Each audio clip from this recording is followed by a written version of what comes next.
How to Magic Larde DV160 Step-by-Step Tutorial.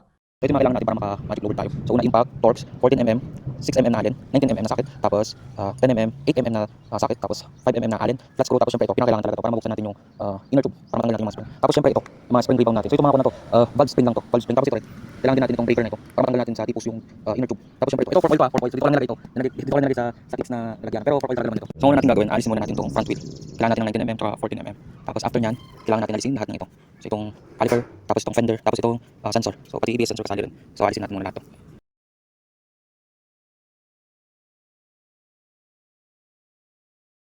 So pagkatapos natin alisin yung front wheel, tsaka fender, tsaka caliper, tsaka itong mga sensor, alisin na natin to.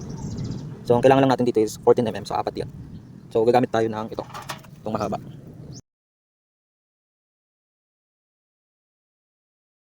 So nabaklasan natin siya.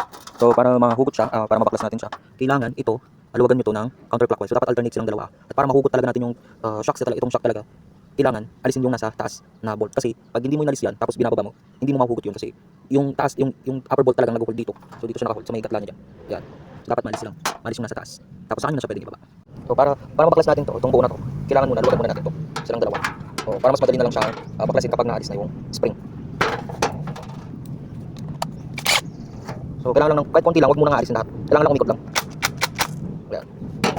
Kailangan umikot lang kahit konti. Kasi pag naalis na yung spring tapos saka mo palang alisin to, medyo mahirap. Kasi wala nang nag-hold sa bolt dito, wala nang nagpe-pressure. Okay. Ayan.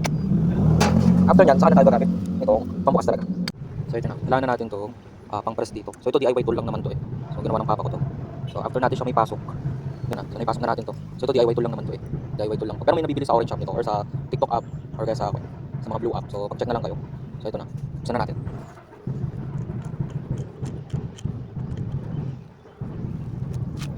Kailangan meron kayong ganito, yung flat screw, para makuha nyo yung pinaka-lock niya or clip.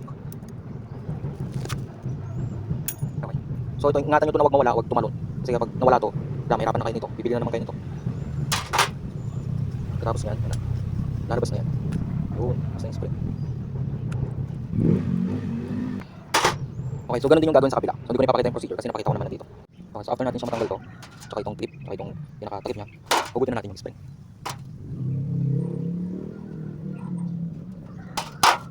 Hugutin natin, tapos meron itong langis sa loob eh. Maraming langis yan. So kukuha lang ako ng paglagyan. So dito natin lalagay. Ayan, itim. I-pump nyo lang pag wala ng langis, alisin na natin to. Wala, langis.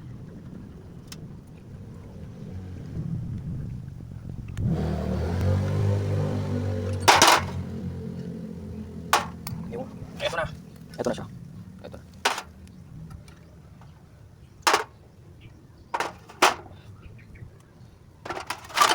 Okay, so ganito din yung sa isa. So hindi ko na ipapakita kung paano babaklasin yun kasi paras din lang naman yung procedure. Eto na, nabaklas ko na lahat. Ngayon, ang gagawin muna, lilinisan muna. So kayo nang bahala kung paano nyo siya lilinisan. Pati ito. So kayo nang bahala dyan. Basta yan, ito lahat ng gamit. Takip, tapos ito yung nandun sa baba. Tapos yung bolt, tapos itong travel adjuster.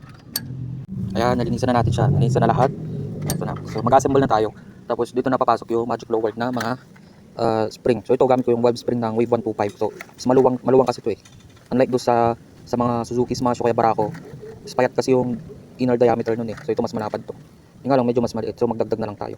Mas maiksi pala siya. So magdagdag na lang tayo. So bibili nyo to Wave 125. So magkano lang naman to eh.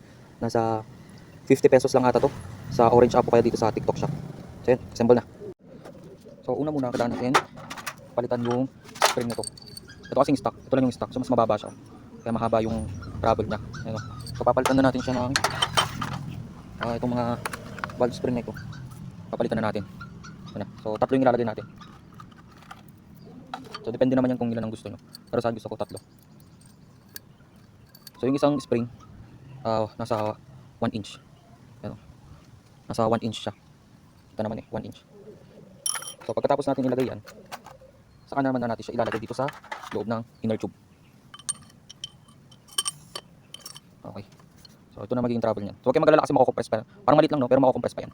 Pag na-compress siya nung spring na malaki, hahaba pa yan ng konti. So pagkatapos natin yan ilagay, lagyan natin to. Ito. Okay, so ilagay natin siya dyan. Tapos natin siya ilagay, pasok na natin siya dito.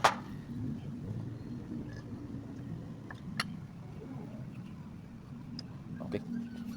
Ngayon, ilalak na natin siya. Ito. So paano natin siya lagay muna natin to or kahit anong klase ng pangontra dito sa loob. So okay, ito na lang gagamitin ko.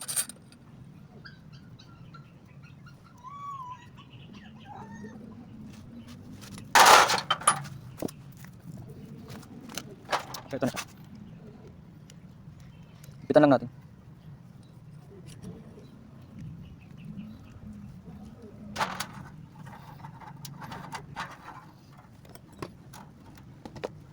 Ayan, babarin ko. Ayan, tansyahan nyo na lang ha, tansyahan nyo na. Okay. Okay, so ito na yung magiging trouble niya. Ito na yung magiging trouble niya. Ayan. So ganun din yung gagawin nyo sa isa. Okay. Pagkatapos natin sila assemble lahat, so ito na. Ito na yung natira. Ang gagawin naman natin ngayon, maglalagay na tayo ng fork oil. So meron akong oil dito. Ito fork oil to. Dito ko lang talaga siya nilagay kasi marami yung binili ko dati. So ngayon ito, nasa 20W. Parang nasa ganun siya. 20W. At gagamit tayo nito. Pero since hindi naman lahat merong ganito, yung fork oil leveling gauge. Ba't ako tawag dito? Basta yun. Itong gauge ito, hindi naman lahat merong ganito. Tatansyahin na lang natin. Or sasabihin ko na lang kung ilang ml yung nailagay ko dun sa loob. Kasi matatansya ko naman kung ilan.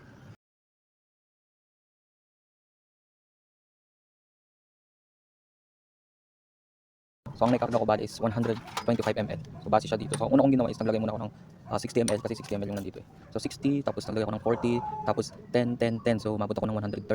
So nung umabot na ako ng 130 ml, hinigop ko siya. Ang nahigop ko is 5 ml. So lumalabas na ang ml ng ADV 160 is 125. So base lamang yun sa bottom up niya dito. So sa part 2 or sa next video, ituturo ko kung paano gumamit nito. Ito. So pero ngayon muna, ito lang muna. So 125 ml siya. So kung 125 ml, hanggang dito lang yung sagad niya. Hanggang dyan lang. So hindi na siya paangat dito. Hindi na siya tatama, hindi na siya mag-bottom out. Pero kung gusto niyo pa ng mas safe, so add lang kayo ng kung ganito. Kung ganyan ang sagad niya, para hindi siya mag-bottom out talaga. Kung ganyan ang gusto niyo kunin, add kayo ng at least 5 ml or 10 ml. Pero sa akin siguro mag-add ako ng 5 ml pa para hindi siya sumagat. Kasi lalo naka-lowered ka. So mas maganda siya nakaganito. So, kasi kung 125 ml yung gagamitin mo, dito siya. Ayan. So may chance na sumagat siya. Pero sa akin dito, so mag-add ako ng 5 ml. After nyo maglagay ng langis, i-pump nyo na siya. So pag nailagay nyo na yung 125 ml or kung gusto nyo pang mas dagdagan, okay lang. At least max siguro yung 10 ml para ako. Max siguro yung 135 ml para may play pa siya. Yan. Then i-rest nyo na siya. Rest nyo muna siya kahit sabi mo mga 2 minutes, 1 minute lang. Ganun. So gagawin ko na yung isa. Kapag na-rest nyo na, balik na natin. So yung pagbabalik, dapat itong maraming ganito, siyang nasa baba. Yan. Tapos, ano natin siya, isara nito. Tapos, gagamitin na natin ito ulit.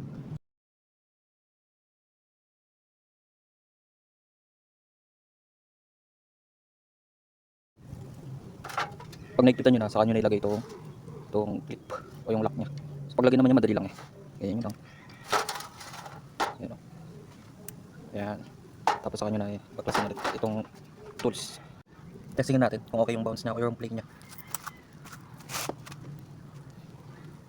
Kung paano nyo binaklas, ganun nyo din ibabalik.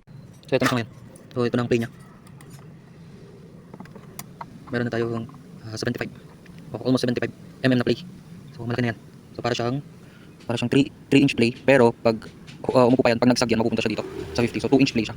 Okay, 2-inch play. So yung 1 inch dun sa kanyan, yung sag na tinatawag.